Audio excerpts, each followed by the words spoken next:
नमस्कार समस्त को ओडिशा डेली खबर को स्वागत। आपण जदि निजर व्यवसाय आरंभ करने को चाहते किंतु टंका अभाव पर स्वप्न अटकी जाइछि तेबे एही भिडियोटी आपण अत्यंत जरूरी। केंद्र सरकार पीएमईजीपी लोन स्कीम अधीन रे ओडिशार युवक युवती चाषी एवं नुआ उद्योगपति माने पाई परिबे 25 लाख पर्यंत लोन एवं 35% पर्यंत सब्सिडी। आज रो ए भिडियो रे आमे जानिबा पीएमईजीपी लोन कोन, किए आवेदन करि परिबे, ओडिशार केउ बैंक रु मिलिबो, आवेदन प्रक्रिया और शेष तारीख कौन रहिबो। तेबे भिडियोटी को शेष पर्यंत देखंतु एवं एमिति सरकारी योजना सूचना पाई ओडिशा डेली खबर को सब्सक्राइब करंतु। पीएमईजीपी कौन? Prime minister's employment generation programme, प्रधानमंत्री रोजगार सृष्टि कार्यक्रम। यह हेउची एक सरकारी सब्सिडी प्लस बैंक लोन योजना जहाँ माध्यम रे नुआ व्यवसाय उद्यम आरंभ करि परिबे। केउ माने आवेदन करि परिबे? बयस 18 वर्ष परे समस्त अप्लाई करि परिबे। जदि आपण प्रोजेक्ट 10 लाख टंकार उपरे ताहले आपण अष्टम पास करिथिबा आवश्यक। 10 लाख रु तळे थिबा प्रकल्प पई कोनोसी शिक्षागत योग्यतार आवश्यकता नाही। आपण ओडिशार बासिंदा होइथिबे एवं पूर्वरु कोनोसी प्रकार पीएमईजीपी सहायता नै नथिबे। लोन एवं सब्सिडी राशि मैन्युफैक्चर सेक्टर, जदि कोनोसी मैन्युफैक्चर सेक्टर करबा स्थिर करिसंती ताहले आपण सर्वाधिक 25 लाख पाई परिबे। एथिपाई सब्सिडी रहिबो ग्रामांचल पई एससी एसटी ओबीसी महिला मानक पई 35% एवं साधारण वर्ग पुरुष मानक पई 25%।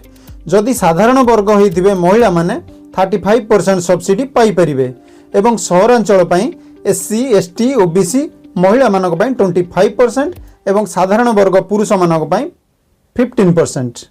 सेवा एवं व्यवसाय सेक्टर, आपण जदि अप्लाई करूछंती सेवा एवं व्यवसाय पई ताहले सर्वाधिक प्रोजेक्ट मूल्य 10 लाख, सब्सिडी समान परिमाण रे रहिबो। बैंक लोन किपरि मिलिबो? आपण आपनको प्रोजेक्ट कॉस्ट रो केवल 5 रु 10% मार्जिन मनी भाबे प्रोजेक्ट पई खर्च करि परिबे एवं अवशिष्ट बैंक लोन एवं सरकारी सब्सिडी आकार रे मिलिबो। सबुठारु बड़ कथा हला जदि आपनको प्रोजेक्ट बा लोन परिमाण 10 लाख टंका भितर रहउची ताहले कोनोसी प्रकार कोलाटेरल बा सिक्युरिटी देबाको पड़िबो नाही। एथि पई आपनको कोनोसी प्रकार सिक्युरिटी देबाको पड़िबो नाही बैंक को। एथरा आसंतु जानिबा आवश्यक डॉक्यूमेंट्स।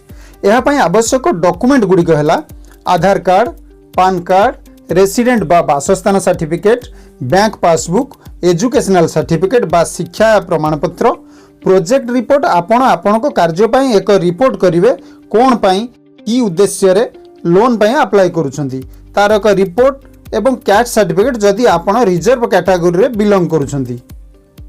एथर जानिबा किपरि आवेदन करिवे। एहा ऑनलाइन माध्यम रे अप्लाई करबा को पड़िबो। निकटस्थ सीएससी सेंटर को जाई अप्लाई करि परिबे किंबा निज मोबाइल ले www.kviconline.gov.in पीएमईजीपी पोर्टल ले अप्लाई करि परिबे।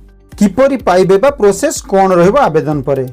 आपण आवेदन कला परे यह केआईसी डीआईसी द्वारा जांच करा जिवो। बैंक इंटरव्यू हेबो जहा द्वारा केवल से माने जानिबा को चाहिबे आपण की प्रकार प्रोजेक्ट पई आग्रही एवं एहा उपरे आपण को ज्ञान केते, किपरि एहा को सफलता सहित करबा को भाबिछंती।